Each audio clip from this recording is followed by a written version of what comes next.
Hey first graders, so we are going to be working today and tomorrow through the Unit 8 assessment.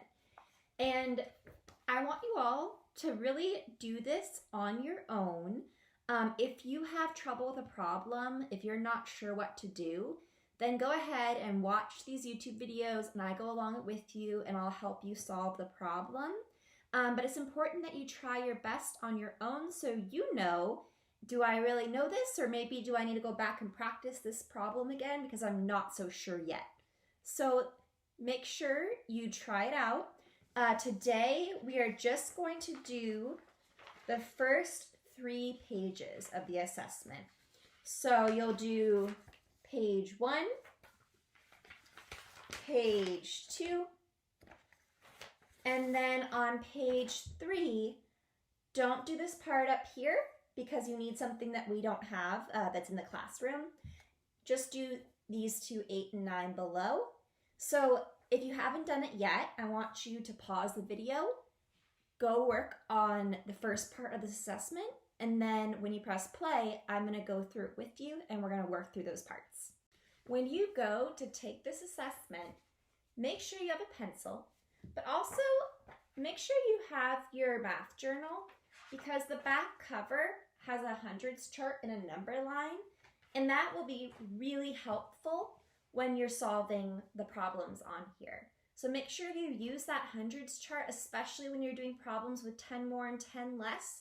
The trick of looking right above or below the number is going to be really helpful. So make sure you have your hundreds chart, a pencil with an eraser, and then you're all ready to go.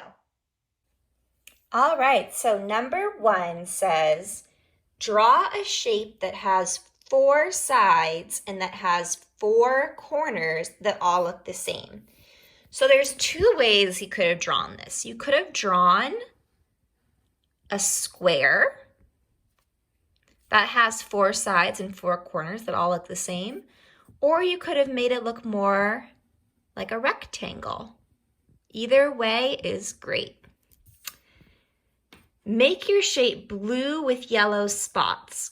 So if you drew and colored this in blue and drew yellow spots, that's great. It's okay if you didn't do that. Name one defining attribute of your shape. All right, so for a defining attribute, I could say that it has 4 sides. I also could say that it has 4 corners. I'll say 4 sides, but if you said 4 corners or 4 vertices, that's correct too. Name one non-defining attribute of your shape. So that means something that's not true about your shape. So something that's not true is that my shape has 8 vertices. If it had 8 vertices, it'd be an octagon, like a stop sign. So that's a non-defining attribute. What is your shape called? So if you drew a square, it would be called a square. If you drew more of a rectangle, you can write rectangle. So I'll write square. All right, number 2. Show one way you could share the piece of paper equally with one friend. So if you and a friend share a paper, you need to cut it in half because 2 people each need to share. So you could cut the paper like this, or like this, or like this. I'll just cut it as best as I can down the middle that way. All right, number 3, show one way to share the pancake equally among 4 people. So if 4 people are going to split this pancake, I'm going to need to cut it in half and then in half again. So I'm going to cut it in half first this way, and I'll cut it in half again this way. Number 4, Sam and Chris shared this cracker equally. Oh, I can see exactly where they cut the cracker equally. Write one name for one of the equal shares of the cracker. So they cut it in half, so a name of one of the halves could be 1/2.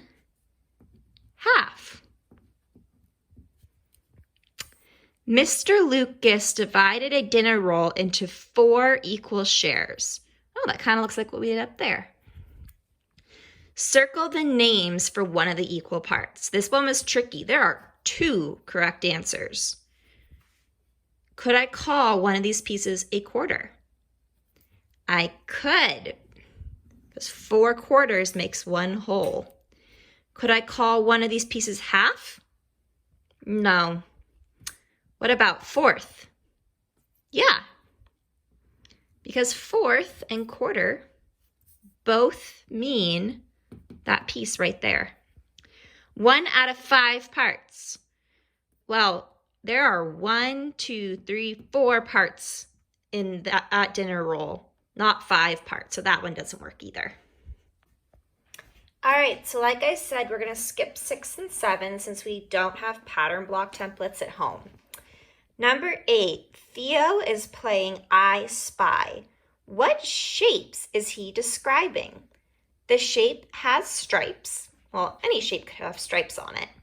6 flat faces. So flat faces, the word faces there gives me a hint that we're talking about a 3-dimensional shape. And 8 corners. The faces are all the same size. What is this shape called? Or sorry, what shape is it? So I have some of the 3D shapes here. We have the cylinder and the sphere and this cone and a cube.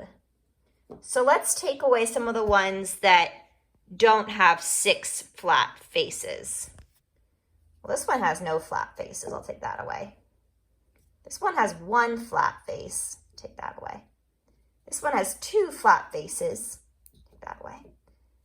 This one is, remember, like our dice, has 6 flat faces. We also want to check the corners. There's 8 corners. So there's 1, 2, 3, 4 on this side. 1, 2, 3, 4 on that side. 4 plus 4 is 8. So this is the shape that Theo was describing.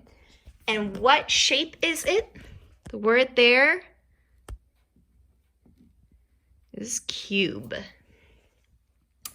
How do you know what shape Theo is describing? So here, I'm going to write an answer. I'm going to pause it and I'll show you what I write. All right, so what I wrote here is the shape has faces. So it is 3D. That was the first thing I figured out. The other shapes had less faces. Remember, these shapes over here that we looked at had less. The cube has 6 faces, and we counted that to make sure.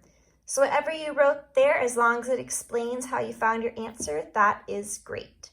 So we're all done for today. Tomorrow, we're going to move on to the second part of the assessment.